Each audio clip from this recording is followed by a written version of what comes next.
ஒரு 130 கொஸ்டின் போட்டேன் 2022ல்.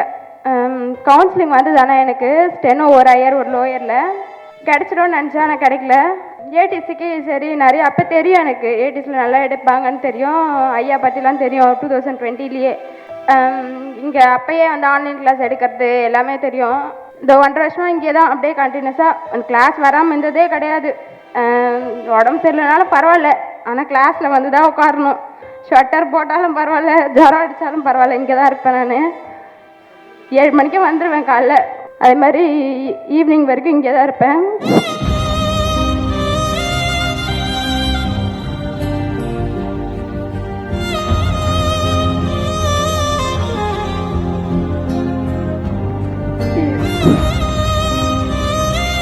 பின்னாடி வந்து எங்கள் அப்பா தான். அழக்கூடாதுன்னு நினச்சேன். நான் வந்து அன்றைக்குமே அழுதுட்டேன், இன்றைக்கும் அழுதுட்டேன்.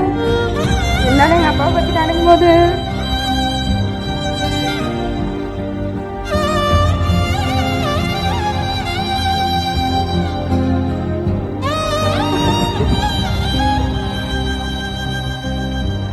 சப்போர்ட் கிடையாது. எங்கள் அப்பா தான் எல்லாமே. அவர் வந்து ஒரு நாளைக்கு அதிகமாக சொல்கிறது படிங்க அப்படின்ற வேர்டு தான். என் தங்கச்சியும் நானும் 2 பேரும் ஒன்றா தான் படித்தோம். அவள் வந்து ஒரு 7 கொஸ்டினில் மிஸ் பண்ணிட்டா. அதனால கொஞ்சம் வருத்தம் இருக்குது. இருந்தாலும் வந்து அவளுக்கு அவள் வாங்கிறத விட நான் வாங்கிறது தான் முதல்ல விருப்பம்.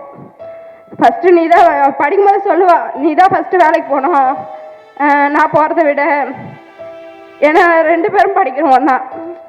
நிறைய விஷயத்த ஷேர் பண்ணி படிப்போம். நான் நிறைய விஷயத்த வெளியில் சொல்ல மாட்டேன். ஆனால் அவள் வந்து அப்படி கிடையாது. எல்லா விஷயத்தையும் எனக்கு சொல்லி தருவா உட்காந்து. எங்கள் அப்பா வந்து ஒரு 10 வருஷமாகவே எங்களை படிக்க வைக்கிறது தான் அவரோட வேலையே. வேலைக்கு போகிறதுன்னா எங்களை கிளாஸுக்கு கூட்டின்னு வரது தான் அவர் வேலை. காலைல வந்து எங்கள் கூடயே சாப்பிட்டுட்டு வெளியிலே உட்காந்துருப்பார்.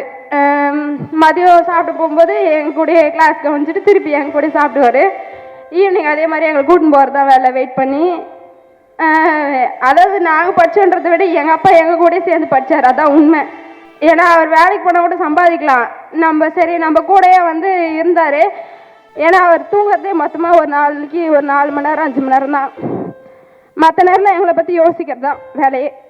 எங்களுக்கு என்ன படிக்க வைக்கலாம், எப்படி படிக்கணும், அதை பற்றி யார்கிட்ட கேட்கணும். இப்போ வேலை வாங்கி கூட நான் பிகாம் பண்ணணுன்ட்டு எனக்கு முன்னாடி விட்டுறாத, சீனியாரிட்டி போயிடும், நாளைக்கு ப்ரமோஷன் போயிடும், 3 வருஷத்துக்குள்ளே முடிச்சே ஆகணும், நீ எடுத்துகிட்டு அதான் வேணும்னு. அப்போ அதை பற்றி படிச்சே ஆகணும், சீக்கிரம் உஷாராரு அப்படின்னு சொல்லி இப்போ கூட நான் என்னை விட அவர் தான் ரொம்ப ஃபீல் பண்ணுவார்.